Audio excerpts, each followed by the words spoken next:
কে? দুই নম্বরে জুমার দিন যারা মারা যায় তাদের কবর আযাব মাফ করে দেন কে? দেখেন হাদির কপাল কি, দেখেন এক জুমায় অসুস্থ আরেক জুমায় চলে গেল। সুবহানাল্লাহ বলবেন না? আরে একটা সরল সহজ ছেলে, আমি দেখিনি তাকে কোনোদিন। 93 সালে জন্ম, চলে গেল। যা কথা বলে গেছে আল্লাহ যেন তার কথাগুলোতে বরকত দিয়ে দেয়। এখন সারা দেশের মানুষ হাদির জন্য দোয়া করছে, কি করে না? কি দোয়া হচ্ছে সারা দেশে। আর হাসিনার জন্য কয়জন দোয়া করতেছে? কন ও তো নিজেও নিজের জন্য দোয়া ভুলে গেছে। প্লেনে যখন উঠছে বিপদে পড়বে দোয়া ইনুস, এরপরে দেখে যে হায় হায় এটি তো আমার স্যারে বয়ে দিচ্ছে। এটাও শেষ, এটাও শেষ। বোন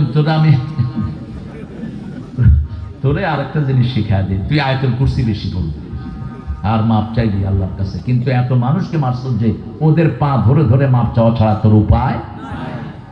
আমাদের দেশে দেখেন যত ছাগলামি আইন সব দেশে করে আছে। ক্ষমা করে প্রেসিডেন্ট, ওই শালাকে ক্ষমা করা। ছেলে গেছে আমার, আমি ক্ষমা করবো, ঠিক না ঠিক? ওই প্রেসিডেন্টকে ক্ষমা করা, ওর তো কিছু যায় নেই। প্রেসিডেন্ট সাহেব সাধারণ ক্ষমা ঘোষণা করবে। এখনকার যেটা প্রেসিডেন্ট, এটা তো চোর, এটা ডাকাত, ব্যাংক ডাকাতির সাথে এটার সম্পর্ক, ঠিক না ঠিক? কিভাবে ক্ষমা করবে? ক্ষমা করতে হবে আপন ভাই অথবা আপন বোন অথবা পিতা এবং মাতা, এরা করবে ক্ষমা। এরা যদি ক্ষমা না করে আপনি রক্তমূল্য দিবেন। আর রক্তমূল্য আমাদের দেশে লামসাম একটা দিয়ে দেয়। ঠাকুরগাঁয়ে মারা গেছে 27 জন জেলে, নৌকাডুবি হয়ে মারা গেল, হাসিনা 1 টাকাও দেয় নাই। বাংলাদেশের একজন ফেরিওয়ালা আছে, এই বেটা ব্যাগ কেন টিয়া দেয়, কি নাম জানি এটা? সবাই মুখস্থ বলে দিচ্ছে, তুই ছিলিস কেমন বেটা? এই শফিকে নিয়ে সেখানে 27 লাখ টাকা দিয়ে আসছে। কাদের টাকা?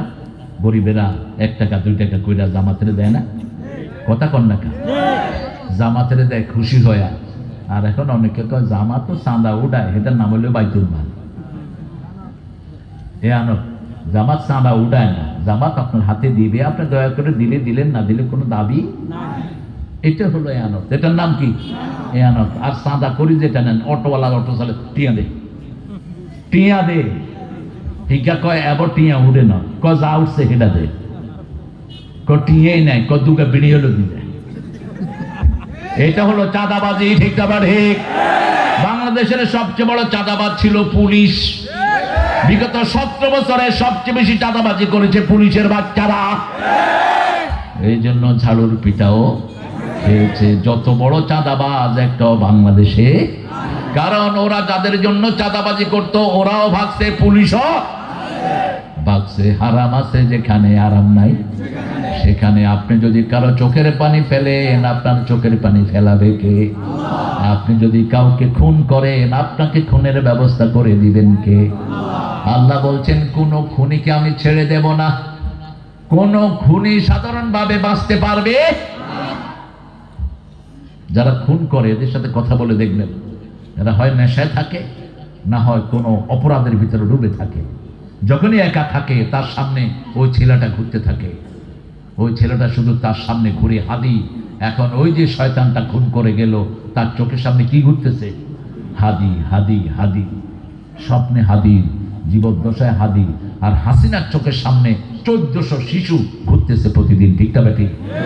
5ই আগস্টে 1400 শিশুকে মেরেছে। 4ই আগস্ট একদিনে 1400, তাও এটার সংখ্যা আরো বাড়বে, কমবে না।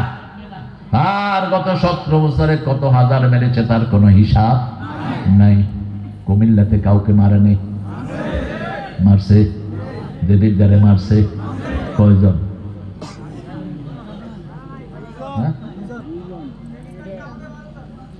আল্লাহ আমাদের যারা শহীদ হয়েছে এদেরকে আপনি শহীদ হিসাবে কবুল করেন। আরো জোরে বলেন আমিন। সূরা ইউনূস আল্লাহ শুরু করেছেন আলিফ লাম র।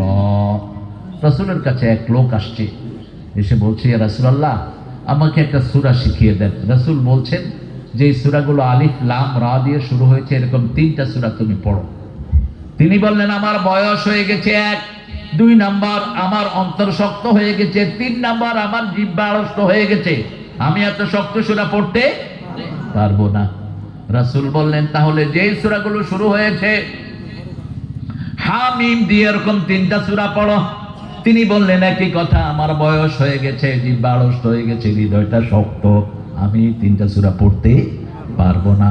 এরপরে বললেন তাহলে যেগুলো সূরাতুল মুসাব্বিহাত, সাব্বাহা ইউসাব্বিহু দিয়ে যে 5টা সূরা শুরু হয়েছে এখান থেকে তুমি 3টা পড়ো। তিনি বললেন সেটাও আমি পারবো।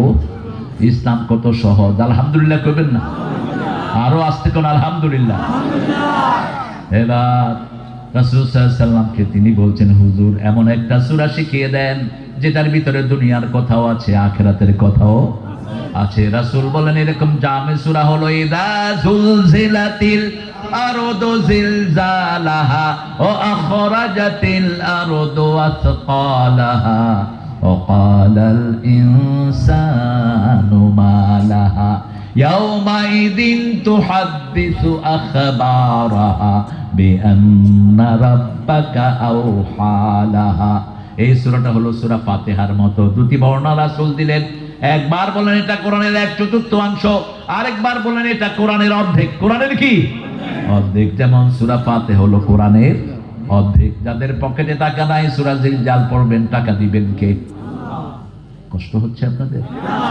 হ্যাঁ, এক সাহাবী আসছেন রাসূলের কাছে, এসে বললেন ইয়া রাসূলুল্লাহ আমার রোজা ভেঙে ফেলছি। রোজা কি হয়েছে?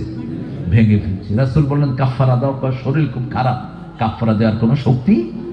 তাহলে সদকা দাও। কিছু নাই, কি দিয়ে সদকা দেবো?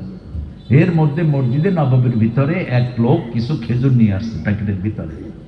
রাসূল বলেন ওই গরিব লোকটা কোথায়? এই খেজুর নিয়ে যাও, গরিব মানুষকে বিলি করে দাও।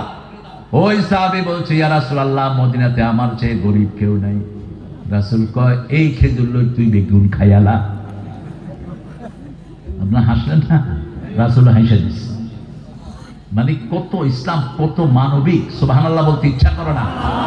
ইসলামের চেয়ে এত দরদি আর কোন ধর্ম হতে পারে? রাসূল হেসে দিয়েছেন, যাও তুমি খেয়ে ফেলো। এরকম আরেক মহিলা সাহাবী এসে বলছেন ইয়া রাসূলুল্লাহ আমারে আপনি বিয়ে করেন, জাওয়াজনি ইয়া মুহাম্মদ, আমাকে বিয়ে করেন। রাসূল ছিলেন পৃথিবীর সবচেয়ে লজ্জাশীল মানুষ। রাসূলের সে লজ্জাশীল আর কেউ ছিল না। রাসূল সাল্লাল্লাহু আলাইহি ওয়াসাল্লাম চুপ করে বসে আছেন। মহিলা আবার বলছেন জাওয়াজনি ম্যারি মি, আমাকে বিয়ে করেন। আবার বললেন আমাকে বিয়ে করেন। এক সাহাবী পাশ থেকে এসে বলে হুজুর আপনি না করলে আন লগে। কি খুশি হয়েছে লোকটা! কত ইজি মানুষ, ইজি গোয়িং। সব নবীরা ইজি গোয়িং ছিলেন, মানুষকে সহজে আপন করে নিতেন। আর আমাদের তো অনেক হুজুর, আমি বড় হুজুর আছে না, পোলাপানে হাত দেয় সারা। তুই আজকে বক্তা কালকে তক্তা হয়ে যেতে পারস, খবরদার। সামান্য অহংকারের জন্য শরীরে না ঢুকে। এক জায়গা ঢুকলেই দুনিয়াও শেষ, আখিরাতও শেষ। রাসূল সাল্লাল্লাহু আলাইহি ওয়াসাল্লাম বললেন তোমার কাছে মোহরানা আছে নাকি? কয় না হুজুর আমি গরিব মানুষ। আমি কি গরিব মানুষ? আরেকজন গরিব মানুষ এসেছেন রাসূলের কাছে। রাসূল সাল্লাল্লাহু আলাইহি ওয়াসাল্লাম বললেন তুমি বিয়ে করো, তুমি পয়সাওয়ালা হয়ে যাবা। সাহাবী বলছেন হুজুর এমনি নিজেই খাইতে পায় না, আরেক বেরি রে খাওয়াবো কি? রাসূল বলছেন হাল আলাইসা আনদাকা সূরাতুল জিলজাল, তোমার কাছে কি সূরা জিলজাল আছে নাকি? তিনি বলছেন আছে। তোমার কাছে কি সূরা কাফিরুন আছে নাকি? আছে।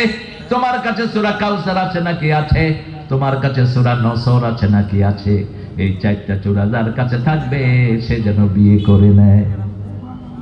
সুবহানাল্লাহ বললেন না?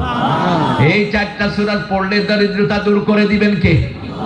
আল্লাহ। আলিফ লাম রা, এই শব্দগুলো আল্লাহ লাগিয়েছেন, এটা অন্য কোন কিতাবে পাওয়া যায় না।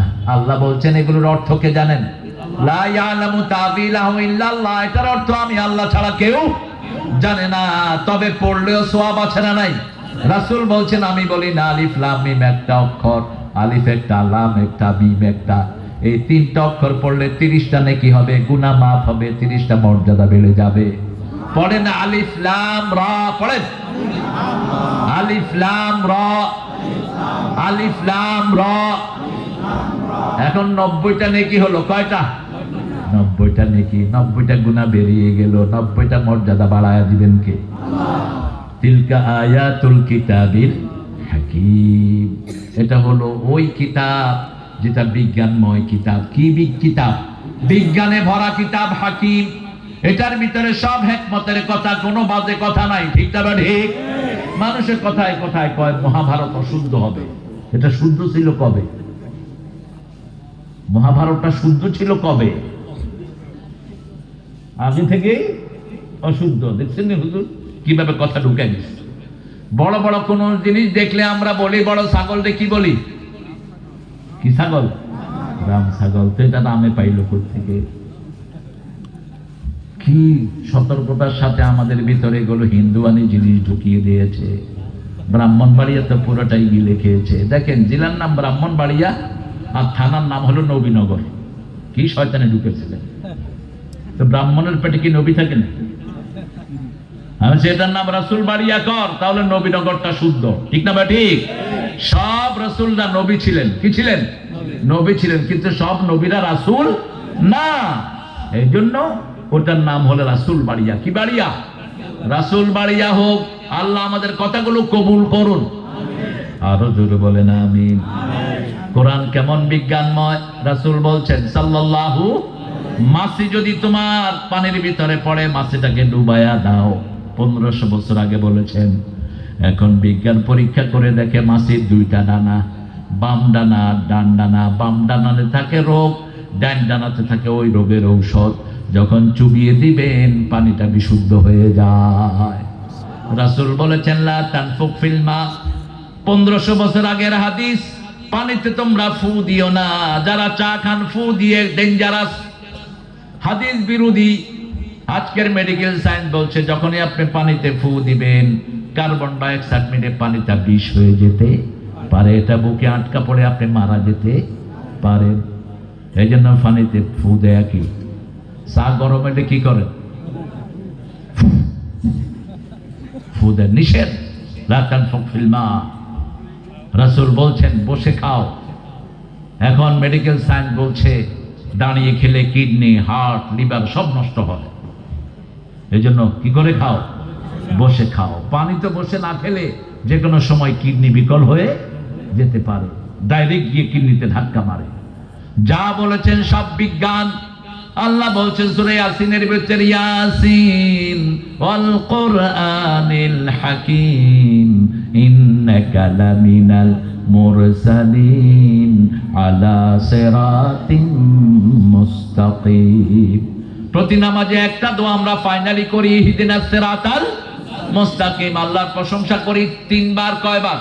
3 বার। আর রহমানির রহিম কার প্রশংসা? মালিক ইয়াউমিদ্দিন কার প্রশংসা? আলহামদুলিল্লাহি রাব্বিল আলামিন। 3টা প্রশংসা করি। কয়টা? আল্লাহ কয় এত প্রশংসা কেন? আমরা বলি আল্লাহ আপনি শিখিয়ে দিয়েছেন, আপনার শেখানো কথা বলি। আমরা যখন প্রশংসা করি আমাদেরকে নিয়ে অহংকার করেন কে? আল্লাহ বলেন ও ফেরেশতারা, তোরা না বলেছি এদেরকে সৃষ্টি করো না? তাকিয়ে দেখ, সৃষ্টি করলাম, যন্ত্রণা দিলাম, ছেলে মেয়ে দিলাম, মারামারি দিলাম, কাটাকাটি দিলাম, এদের অভাব দিলাম, রোগ দিলাম, শোক দিলাম। তারপরেও যখন আমার নামে ডাকা হয় হাত বেঁধে আমার প্রশংসা শুরু করে দেয়। যখনই আজান হয় কোথায় যাই আমরা? কোথায় যাই? হাজার যন্ত্রণা মাথায়। ঠিক না ঠিক? আস্তে করে হাত পাতে বেঁধেই আমরা পড়া শুরু করি আলহামদুলিল্লাহি রাব্বিল আলামিন। রাসূল বলছেন যখনই কেউ আলহামদুলিল্লাহ পড়ে তার জন্য কিয়ামতের মিজান ভর্তি করে সওয়াব দিয়ে দেয় কে? আজকের বিজ্ঞান বলছে যে যারা গ্রেটফুল হয়, যারা শুকরিয়া আদায় করে, তাদের সব যন্ত্রণা দূর করে দেন কে? আল্লাহ দূর করে দেন। এই জন্য মুসলমানদের কোনো বড় যন্ত্রণা থাকে না।